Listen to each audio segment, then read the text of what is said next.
Bonjour à tous et bienvenue sur Le Bon MJ. Dans cette vidéo, plutôt ce podcast qui va être assez long, je vais vous parler des moves de base et des combats dans Dungeon World. Alors je vais quand même essayer d'illustrer un petit peu en vous affichant des choses à l'écran, mais je pense que vous pouvez tout à fait vous contenter d'écouter la vidéo. Je fais ça parce qu'il fait nuit en fait actuellement.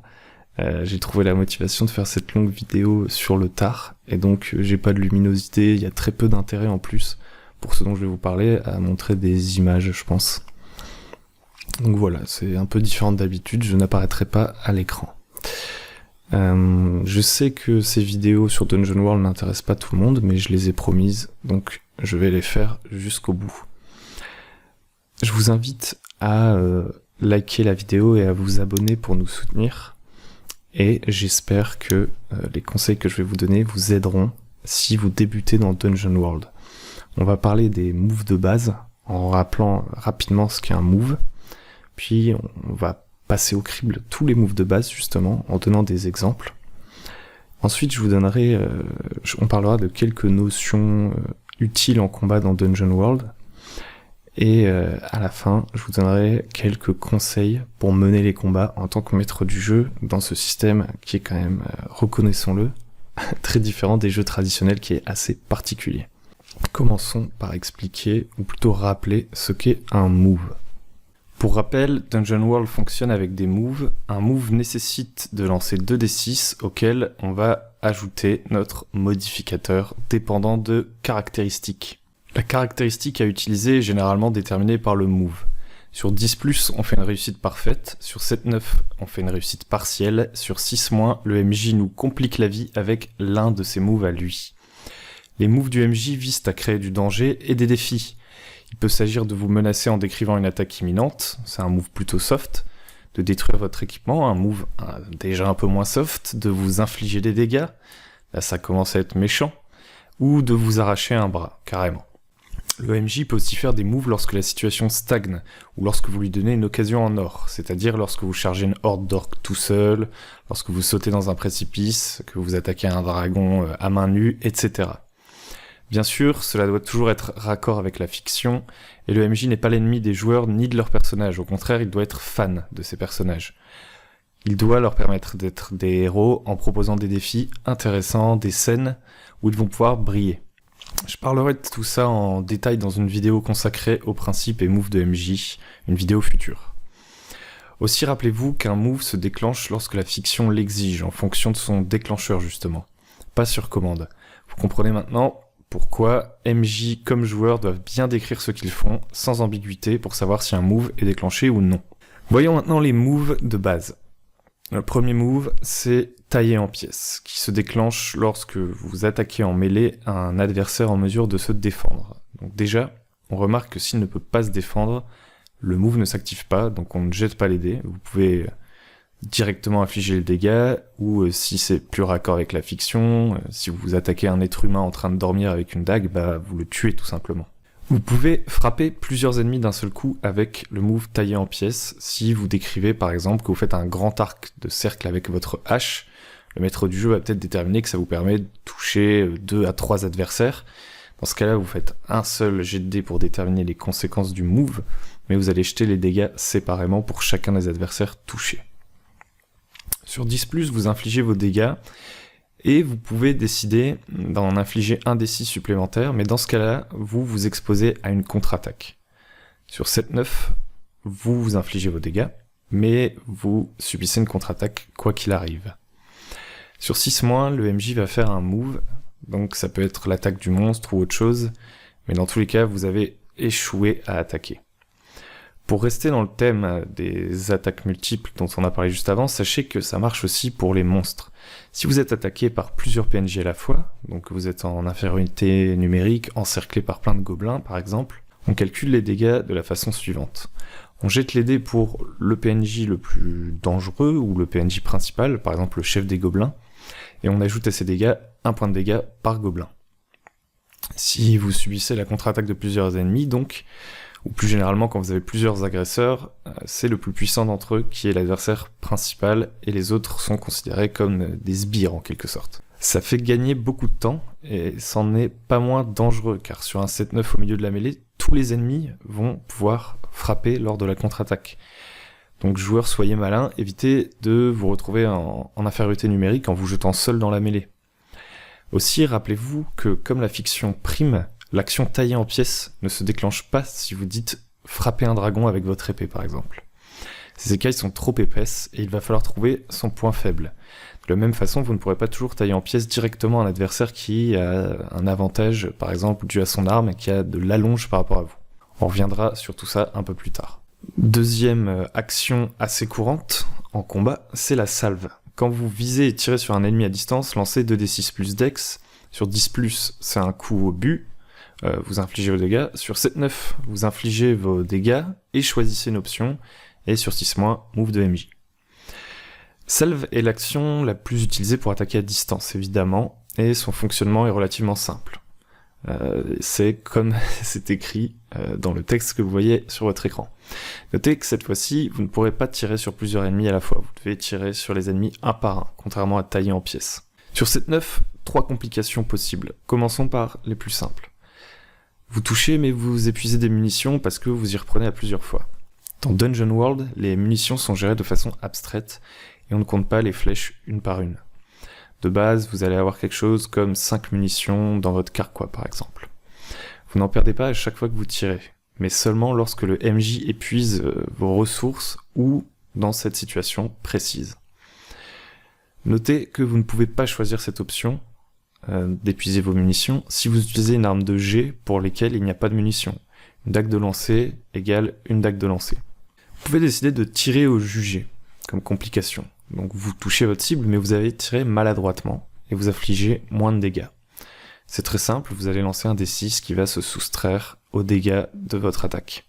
Vous vous exposez au danger au choix du MJ, c'est la troisième possibilité. Il peut s'agir d'avoir attiré l'attention d'un adversaire, ce qui entraînera certainement l'action défier le danger, dont on parlera après. Ou encore, vous êtes pris pour cible par un sortilège, ou peut-être que vous êtes trop approché du bord des remparts pour toucher un ennemi en contrebas, et que vous glissez. En gros, vous laissez la main au MJ pour vous mettre en danger. Troisième move, et pas des moindres, défier le danger. Quand vous agissez malgré une menace imminente ou que vous subissez une catastrophe, décrivez la façon dont vous vous y prenez, et lancez 2d6. Vous ajoutez la force si vous passez en force, vous ajoutez la dextérité si vous agissez rapidement ou évitez le danger. Vous ajoutez la constitution si vous endurez ce qui vous arrive, l'intelligence si vous faites preuve d'ingéniosité, la sagesse si vous usez de patience ou de volonté, le charisme si vous usez de vos charmes ou d'un talent de société. Sur 10+, vous parvenez à vos fins, sans subir le danger. Sur 7-9, vous trébuchez, hésitez ou flanchez. Le MJ vous présente une situation qui empire, un marché pénible ou un choix désagréable. Défier le danger, c'est un peu le move passe-partout, mais c'est aussi un piège. Comme ce move vous invite à utiliser toutes les caractéristiques du personnage en fonction de la situation, le risque, c'est de s'en servir tout le temps. Et pour éviter ce risque, il faut bien observer son déclencheur. C'est lorsque vous agissez sous la menace d'un danger imminent ou subissez une catastrophe. Ça signifie qu'il ne devrait pas être utilisé s'il n'y a pas d'enjeu, s'il n'y a pas de danger. Si votre voleur use de ses talents de serrurerie pour ouvrir un coffre qui n'est pas piégé avec le matériel adéquat dans son canapé bien au chaud, ne lui faites pas rouler les dés sous défier le danger. Il réussit tout simplement, il est compétent pour ça. S'il n'a pas le matériel adéquat par contre, il n'y arrive peut-être tout simplement pas, on jette pas les dés non plus. Il devra trouver une solution cohérente avec la fiction. Voyons maintenant un exemple pour chaque caractéristique. Dextérité. Le voleur, imaginons, essaye de crocheter une serrure discrètement alors que la garde patrouille. Sur 10+, il y parvient sans encombre, pénètre le bâtiment. Sur 7-9, il parvient à ouvrir la porte, mais un garde l'aperçoit et lui demande ce qu'il fait, ou alors il y a une alarme qui s'enclenche. Sur 6-, il n'y parvient pas, et l'alarme s'enclenche, ou il y parvient par exemple, mais les gardes lui tombent dessus avant qu'il ait le temps de réagir et lui mettent les menottes. Ou encore, il entre en trombe pour éviter la patrouille qui approche, et il est accueilli par un grand coup de gourdin par quelqu'un qui l'attendait en embuscade derrière la porte. On va prendre un exemple pour la force maintenant. Le barbare tente de défoncer la porte. Ça pourrait être une autre solution à la situation d'avant. Et les conséquences pourraient être assez semblables à celles d'un échec du voleur. Si le barbare tente, par contre, je ne sais pas, de traverser la mêlée pour glisser sous une herse au dernier moment et sauver sa peau. Sur un 7-9, il y parvient, mais devra peut-être abandonner son arme à laquelle s'est agrippé un orc. Ou encore, il parvient à traverser la foule, mais la grille est refermée lorsqu'il arrive et il va devoir trouver une autre solution pour l'ouvrir. Sur 6-, le barbare se fait frapper à plusieurs reprises en traversant la foule et il subit des dégâts, ou tout simplement il est repoussé, il n'y parvient pas, et il se retrouve séparé du groupe par la horde qui lui fait obstacle, et peut-être qu'il va être fait prisonnier, ou alors que ses alliés vont devoir venir l'aider, etc. Constitution. Le guerrier tente de plonger au fond d'un lac pour y récupérer un objet brillant. Le danger, c'est tout simplement la noyade. Sur 7-9, il parvient au fond, mais l'objet semble coincé, et il peut, par exemple, soit remonter à la surface et chercher une autre solution, soit tenter d'y aller en force, mais il manque de se noyer, et reçoit un handicap de constitution jusqu'à nouvel ordre, donc un -1 sur ses jets de constitution. Ou encore, une fois sorti de l'eau, il réalise qu'il est poursuivi par un monstre venu des profondeurs du lac. Sur 6-, là, ça va être plus compliqué, il va commencer à se noyer pour de bon, peut-être subir des dégâts, ou la créature sous-marine s'attaque à lui sans qu'il ne la voie arriver. Concernant la sagesse maintenant, on pourrait dire que défier le danger sous sagesse s'appliquerait si un adversaire vous attaque par surprise, par derrière. Car la sagesse, classiquement dans Donjons & Dragons, par exemple, couvre la perception, donc ça pourrait être cohérent. On pourrait également dire qu'il faut défier le danger sous sagesse si on veut désamorcer un piège avec précaution, là où on utiliserait peut-être la dextérité si on voulait le faire rapidement. Concernant l'intelligence, pour défier le danger pourrait servir par exemple pour résoudre une énigme, résoudre une énigme qui ouvrirait un portail alors qu'un monstre arrive en courant au bout du couloir. Elle pourrait aussi servir pour, par exemple, sauter pile au bon moment entre des lames qui passent de droite à gauche dans un couloir piégé à la Prince of Persia. Défier le danger sous charisme, ça pourrait être essayer de bluffer un adversaire pour qu'il se retourne et en profiter pour s'enfuir.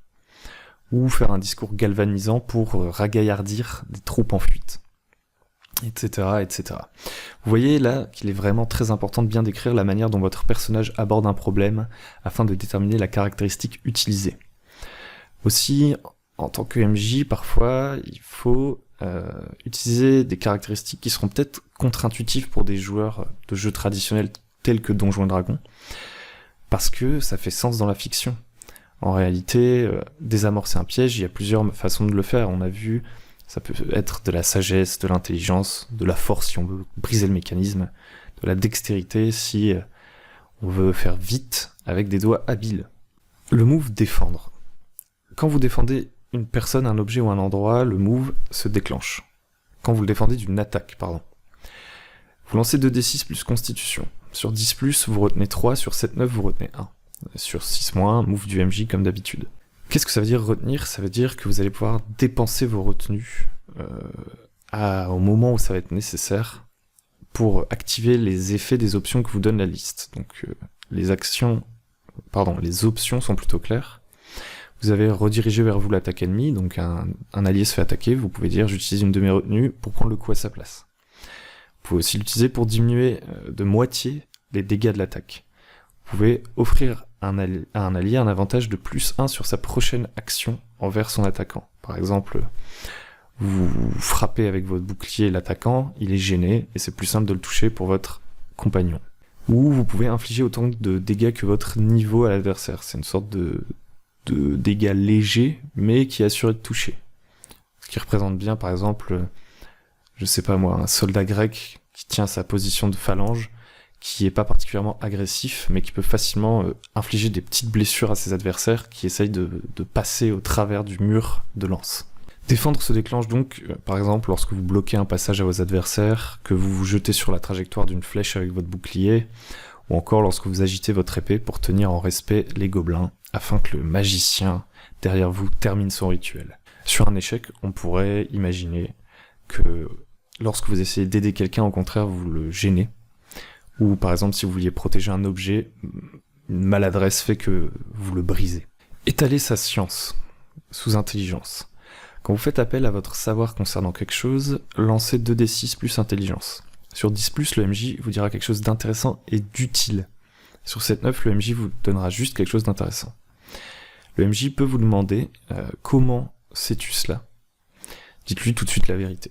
Ici, on va prendre un exemple, ce sera plus simple.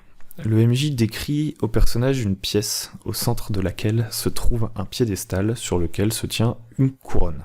Un des personnages, un des joueurs incarne un chevalier, et il dit que son personnage connaît parfaitement l'héraldique et la symbolique du pouvoir, parce que c'est des leçons qui ont été rabâchées par son maître durant sa tendre enfance, et du coup, il essaie de déterminer ce qu'est cette couronne. Le MJ considère que c'est cohérent avec la fiction, et lui demande d'étaler sa science. Sur 6 mois, on peut imaginer que cette couronne ne dit rien au chevalier. En dehors du fait qu'il la trouve sympathique, qu'il la met sur sa tête pour finalement se rappeler qu'elle était maudite. C'est un move de MJ. Sur 7-9, le chevalier pourrait savoir que cette couronne appartenait à la dynastie impériale ancienne. C'est une information partielle, incomplète, c'est à lui de trouver une utilité à cette information. Sur 10+, le joueur sait que cette couronne appartenait à la dynastie impériale ancienne, et qu'en plus, s'il la pose sur sa tête, tous les gens qu'il croisera le considéreront comme l'empereur. C'est un symbole de pouvoir très puissant. Donc vous noterez qu'entre une réussite partielle où on donne une information avec laquelle le joueur doit se débrouiller, sur un 10+, on lui donne directement une application très utile de cette couronne, c'est-à-dire impressionner les gens et passer pour un empereur. Vous remarquerez aussi que ici, en fonction de la réussite ou de l'échec, la couronne est soit maudite, soit bénie. Et ça vient du fait que Dungeon World vous incite à jouer dans un monde émergent. On y reviendra dans la vidéo sur le MJ une fois de plus, mais ça veut dire que vous n'êtes pas obligé de déterminer à l'avance ce qu'est cette couronne. Ça peut dépendre justement du jet de dés. Si le jet de dés est mauvais, cette couronne est mauvaise nouvelle pour les joueurs, alors qu'au contraire, s'ils font un bon jet de dés, cette couronne va leur être très utile. Discerner la réalité. Discerner la réalité se fait sous sagesse, et on l'utilise lorsqu'on observe attentivement une situation ou une personne. On lance 2d6 plus sagesse, sur 10+, on pose 3 questions de la liste que propose le move, et sur 7-9, on en pose une. On a +1 à la prochaine action qui tient compte de la réponse à notre question. Discerner la réalité va vous servir lorsque vous fouillez une pièce, lorsque vous observez le comportement des ennemis, par exemple, que vous observez les allées et venues des patrouilles militaires dans un camp adverse, vous essayez de trouver un pattern pour passer, lorsque vous voulez déterminer si une personne vous ment aussi, détecter des émotions sur son visage. Vous choisissez des questions dans la liste, mais cette liste sert surtout à vous inspirer, à vous donner des options. La fiction passe avant tout, alors n'hésitez pas à formuler une question plus précise. En cas de 6-, le MJ pourra faire un move comme d'habitude, et il pourrait par exemple s'agir de provoquer la colère de la personne que vous dévisagez, qui en a marre que vous soyez en train de l'observer, ou de faire tomber un objet avec fracas en fouillant une pièce, attirant les monstres de la pièce voisine. Négocier. Quand vous négociez avec un PNJ et que vous avez une monnaie d'échange, lancez 2d6 plus charisme. Sur 10+, il fait ce que vous demandez, à condition que vous promettiez d'abord de faire ce qu'il désire. Donc ça veut dire qu'ici, vous avez juste besoin d'une simple promesse pour le convaincre. Sur 7-9, il fera ce que vous demandez si vous apportez immédiatement la preuve que vous tiendrez parole. C'est-à-dire que si vous lui demandez de vous accompagner contre de l'or, il faudra lui montrer que vous possédez cet or. Si vous faites du chantage, il va falloir prouver que vous êtes en mesure de le menacer, par exemple. Notez qu'une trahison est toujours possible par la suite si la fiction l'exige. Par exemple, sur un move du MJ, sur un échec, ou si vous vous attaquez au PJ, c'est pas parce que vous l'avez convaincu... Pardon, au PNJ. Si vous attaquez au PNJ, c'est pas parce que vous l'avez convaincu de se battre à vos côtés qu'il va pas réagir. Notez également que votre monnaie d'échange n'a pas besoin d'être matérielle ou pécuniaire. Vous pouvez mettre la pression à votre vis-à-vis en faisant du chantage, en le menaçant de révéler une information compromettante, etc. Aider ou gêner. Donc aider ou gêner, c'est l'action qui va vous permettre d'aider ou de gêner un autre personnage joueur. Sur un 10+, vous donnez +1 si vous aidez ou -2 si vous gênez à ce joueur sur son move. Sur 7-9, le modificateur est identique, mais vous vous exposez également au danger, à une riposte ou à un coup. Vous voyez déjà qu'il faut lancer 2d6 plus liens. Je vais pas aborder trop les liens dans cette vidéo, j'en parlerai dans une autre. Mais en gros, les liens, ce sont des relations que vous entretenez avec d'autres personnages joueurs. Donc c'est une mécanique qui ne fonctionne qu'entre personnages joueurs. Pour aider, c'est assez simple à comprendre. Imaginons un joueur va tomber dans un piège et doit défier le danger, vous pouvez décider de l'aider à éviter le piège.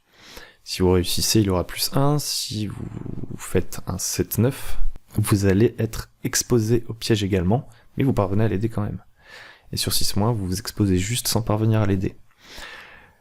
Pour gêner, c'est plus compliqué, j'ai pas beaucoup d'exemples en tête. Pour moi, l'exemple le plus simple, c'est lorsque vous tentez d'interrompre un de vos alliés qui s'apprête à faire une bêtise. Par exemple, justement, à activer volontairement un piège, par exemple, vous pouvez l'en empêcher. Ou il veut frapper quelqu'un d'important, et vous avez peur des conséquences, donc vous le gênez pour qu'il rate son coup. Maintenant qu'on a terminé de faire le tour des moves basiques, donc c'est les moves auxquels ont accès tous les personnages joueurs, on va passer au combat. Sachez que il y a aussi des moves spéciaux que je ne traiterai pas dans mes vidéos parce que je pense qu'ils sont assez simples à comprendre et je n'aborderai pas toutes les actions avancées qui dépendent des classes parce que il y a juste beaucoup trop de choses à couvrir. Vous les découvrirez dans les livrets de personnages dont on parlera dans d'autres vidéos. Parlons maintenant du combat et de quelques notions de base du combat. Première chose à retenir, comme dans tout Dungeon World, la fiction prime. Dungeon World est un jeu narratif et le but est de raconter une histoire cohérente et héroïque. Les combats sont donc bien moins structurés que dans des jeux traditionnels. Plus que jamais, il est important pour les joueurs comme pour le MJ de décrire l'action au maximum. Contrairement à d'autres jeux, aux mécaniques plus proches du jeu de société, où l'on pourrait dans l'absolu se passer de décrire les coups et simplement dire j'attaque, je me déplace, avec un plan et des figurines, dans Dungeon World c'est impossible. Ensuite, deuxième notion, il n'y a pas d'initiative. Pas d'initiative égale pas de passage en mode combat, il n'y a pas de jeu dans le jeu. Le combat fait partie intégrante de la narration. Chacun va rebondir sur ce qui est raconté autour de la table, et il va s'agir de gérer le temps de parole. Je vous donnerai des conseils là-dessus dans la dernière partie. Les dégâts. Dans Dungeon World, pas de classe d'armure ou de jet opposé pour savoir qui touche. Vous faites un move qui peut infliger des dégâts, vous obtenez une réussite, vous infligez des dégâts, et puis c'est tout. Ces dégâts dépendent de votre classe. C'est-à-dire que quelle que soit l'arme que vous utilisez, vous allez jeter toujours le même dé. Par exemple, il me semble que le ranger, il va jeter un D8, le mage un D4, le voleur un D8 aussi peut-être, et le druide un D6 et le guerrier un D10. Votre équipement n'influe pas ces dégâts, sauf quelques exceptions. Il y a quelques équipements qui donnent +1 aux dégâts par exemple, ou des capacités spéciales bien sûr. Donc les dégâts, c'est un dé qui correspond à votre classe, modulo, équipement, mais c'est des exceptions. À ces dégâts, on va soustraire des points d'armure qui vont dépendre de l'adversaire que vous attaquez, tout simplement. Donc si par exemple vous êtes un voleur, que vous infligez un D8 de dégâts, et que votre adversaire a 2 points d'armure, vous jetez votre D8, vous faites 5, vous soustrayez l'armure, vous arrivez à 3 de dégâts. Alors il y a aussi une autre chose qui peut influer sur les dégâts, ce sont les armes avec le descripteur perforant. Le descripteur perforant permet tout simplement de réduire l'armure de votre adversaire lors du coup. D'ailleurs, on va parler maintenant des descripteurs des armes et des monstres aussi. Les descripteurs sont très importants dans Dungeon World, plus importants que l'aspect mathématique du jeu. Que ce soit pour vous en tant que MJ ou pour vos joueurs, les descripteurs, donc les tags de l'équipement et des monstres doivent être pris en compte parce qu'ils impactent la fiction et la fiction est plus importante que les dés. Les armes ont des portées par exemple. Une lance a de la longe là où une épée a la portée proche et la dague la portée contact. Si le MJ décrit qu'un gobelin esquive la pointe de votre lance et est désormais à 20 cm de vous, vous ne pouvez pas raisonnablement le frapper de manière efficace avec votre lance. Vous devrez certainement lâcher votre arme d'ast pour dégainer un surin et vous défendre au corps à corps. Ou alors peut-être allez-vous décider de vous repositionner, ce qui donnera une opportunité pour le gobelin, une opportunité où il pourra vous frapper immédiatement alors que vous peut-être non. Il n'y a pas de mécanique précise impliquée ici, mais en fonction du choix que vous allez faire, vous n'allez pas forcément déclencher les mêmes moves. Vous n'allez pas pouvoir activer tailler en pièces avec votre lance dans cette situation. Si vous voulez tailler en pièces, il va falloir lâcher la lance et prendre une autre arme.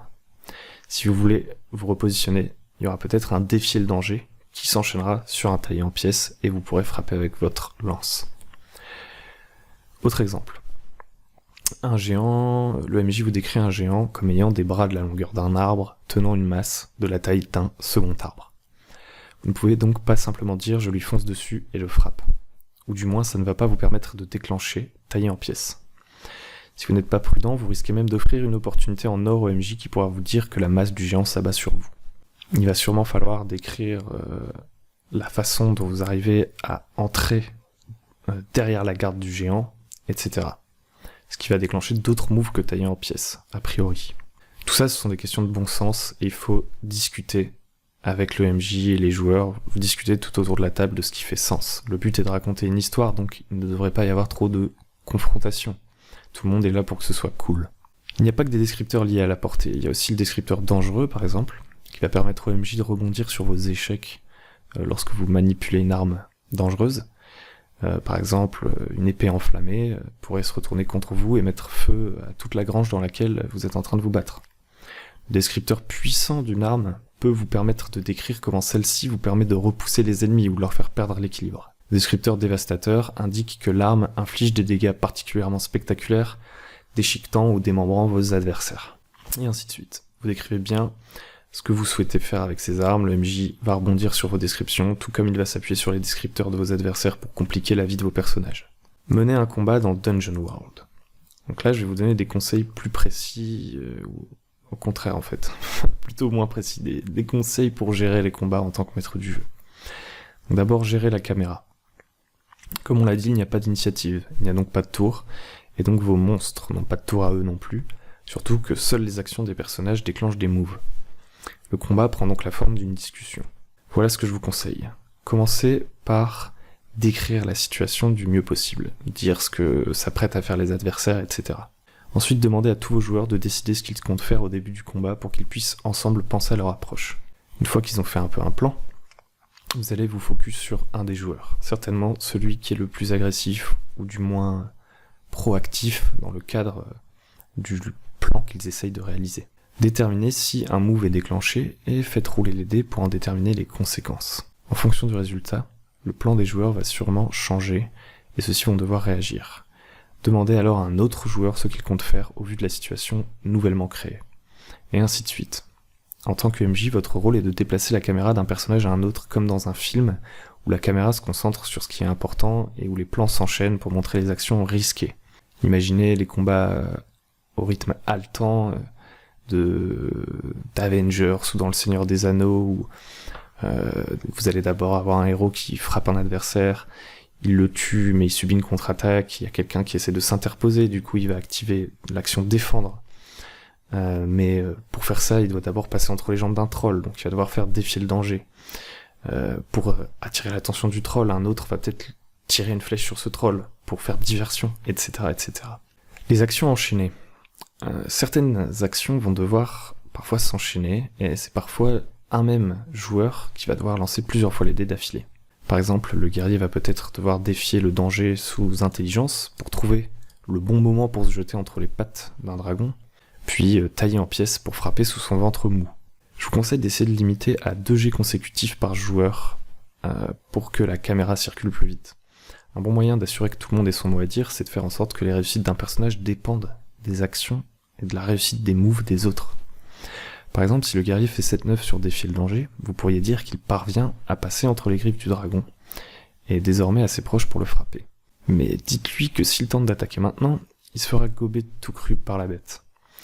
Tendez ensuite une perche à un autre joueur en montrant que l'attention du dragon est toute portée sur le guerrier et que celui-ci court un grave danger. C'est l'occasion pour ses compagnons de faire diversion, d'attaquer par un autre endroit, de venir défendre le guerrier pour qu'il puisse porter son attaque. En décrivant la mort imminente du danger, ou plus généralement le danger en fait, On provoque des réactions qui entraînent des actes héroïques et donnent l'occasion aux autres joueurs de briller et de travailler main dans la main. De plus, vous montrez aussi à vos joueurs qu'un dragon est un adversaire redoutable et qu'il ne suffit pas de 2 jets réussis successifs du bourrin du groupe pour lui infliger des dégâts. Ensuite, petit conseil, soyez méchants, entre guillemets. Laissez-leur leur point de vie. Il y a des manières beaucoup plus violentes de s'attaquer aux personnages, ou tout du moins de leur faire ressentir le danger que de réduire leur point de vie. En fait, la différence de dangerosité des créatures ne se fait pas sur leurs caractéristiques. Un dragon a 16 PV et 5 d'armure, donc sur le papier, ça paraît plutôt faible. Je pense qu'un gobelin doit avoir 5 points de vie. Ça paraît pas énorme comme différence. En fait, pour que votre dragon soit réellement dangereux, vous devez utiliser la fiction. N'autorisez pas un tailler en pièces sur le dragon facilement. Il va falloir une stratégie pour l'approcher. Une arme particulière pour percer sa peau. Trouver son point faible. Pour ne serait-ce qu'espérer le toucher, en fait. Plus important encore, les attaques du dragon doivent être dévastatrices. Et pour faire ressentir cela à vos joueurs, vous pouvez faire mieux que leur retirer des points de vie. Récupérer des points de vie est relativement simple. Dans Dungeon World, il suffit de se reposer par exemple, où il y a des sorts de soins qui vont faire récupérer des points de vie au personnage. Un coup de patte de dragon pourrait par exemple détruire le bouclier ou l'armure d'un personnage, tout simplement. D'un coup de queue, il pourrait vous arracher le bras. Et son cri pourrait vous rendre fou. Si vous faites ça, vous êtes tout à fait dans votre droit, en tant que maître du jeu. Tant que vous êtes dans la fiction et que vous utilisez les moves et principes du MJ, vous êtes dans votre rôle. Vous opposez du danger et vous décrivez un monstre terrifiant. Pour être sûr que cela colle à la fiction et que vous n'y allez pas trop fort, référez-vous au descripteur de vos monstres. Le dragon a le descripteur dévastateur. Il peut donc démembrer les personnages. Il est également prudent. Il ne tombera pas dans n'importe quel piège. Il est énorme, ce qui signifie que pour atteindre ses points vitaux, il va falloir se donner du mal. Surtout qu'il est en plus ailé, et vos personnages ne peuvent, peut-être, sûrement d'ailleurs, pas voler. Notez aussi que sur l'action taillée en pièces, par exemple, il est écrit qu'une contre-attaque a lieu sur 7-9. Pas que vous devez infliger des dégâts au personnage. Vous pouvez donc décider que la contre-attaque se traduit par un bouclier brisé ou un œil arraché. Dans Dungeon World, la fiction doit être mortelle et dangereuse. On est là dans une aventure héroïque. Vos joueurs doivent rencontrer des périls. À vaincre sans péril, on triomphe sans gloire. N'oubliez pas une chose, les occasions en or. Faites comprendre à vos joueurs que la fiction l'emporte sur les dés. L'occasion en or, c'est un moment où vous pouvez activer un move de MJ. Ça peut sembler un peu arbitraire comme ça, mais en fait, ça ne doit pas l'être. Vous devez suffisamment bien décrire une situation pour que ce move de MJ que vous activez ne soit pas injuste. Une occasion en or doit toujours avoir pour origine l'action d'un joueur, ou plutôt de son personnage. Rappelez-vous les mines de la Moria. Lorsque la horde Goblin apparaît, la communauté de l'anneau fuit. Elle ne se demande pas si, avec de la chance au dé, elle va pouvoir venir à bout des créatures. Et bien ici c'est pareil. Si un de vos joueurs se jette sur 2000 gobelins en criant « je les taille en pièces », il est mort. Si un de vos joueurs se jette sur le dragon tête baissée, pareil. Il est donc important que vous soyez très clair avec vos joueurs. À la limite, prévenez-les que ce qu'ils s'apprêtent à faire, en fait, c'est vous donner une occasion en or. Et notez aussi que la situation pourrait être différente si vos PJ détiennent des armes ou des capacités ou descripteurs adaptés. Car ces descripteurs impactent directement la fiction. Un de vos joueurs pourrait détenir une hache, appelée la faucheuse de peau verte, une arme légendaire avec un descripteur tel que « tuer les gobelins par centaines ». Et dans ce cas-là, la situation est tout autre. Votre joueur pourrait déclencher un taillé en pièces face à 2000 gobelins avec une chance de s'en sortir parce qu'il a l'arme qui a été forgée pour cette situation précise. Et on pourrait considérer que son taillé en pièces lui permet de frapper une centaine de gobelins d'un coup, comme Sauron frappant les soldats humains dans la scène d'intro du Seigneur des Anneaux et les envoyant voler. Voilà. Cette vidéo se termine ici, j'espère que ça vous aidera, enfin cette vidéo, plutôt cette sorte de podcast. J'espère que ça vous aidera pour vous lancer dans Dungeon World en tant que MJ. Je remercie toutes les personnes avec qui j'ai pu discuter sur le Discord propulsé par l'Apocalypse qui m'ont aidé à formuler les conseils que je vous ai donnés dans cette vidéo. D'ailleurs, je vous invite à rejoindre ce Discord. Je vous invite à regarder les vidéos d'Adam Coble, c'est un des concepteurs du jeu sur YouTube, donc c'est en anglais. Je vous invite aussi à regarder des actual plays, par exemple ceux de Samuel Zitterman ou de Pilule Rouge, pour avoir des exemples de comment se déroule une partie de Dungeon World. Et je ne saurais que trop vous conseiller de vous procurer le guide de Dungeon World, traduit et adapté par Acritarch. Sur ce, on va se quitter. Je vous invite à liker la vidéo et à vous abonner si ça vous a plu. Et je continuerai ma série de vidéos sur Dungeon World. Je sais que ça intéresse pas tout le monde, mais je l'ai promise et je vais la faire. Si vous êtes un maître de jeu débutant, je vous invite aussi à vous rendre sur www.lebonmj.com pour télécharger notre guide gratuit du maître du jeu débutant. Vous allez trouver plein de conseils qui ne sont pas des conseils pour Dungeon World, mais des conseils plus larges pour trouver des joueurs, choisir le matériel, choisir un jeu pour débuter, etc. Sur ce, je vous dis à très bientôt sur Le Bon MJ.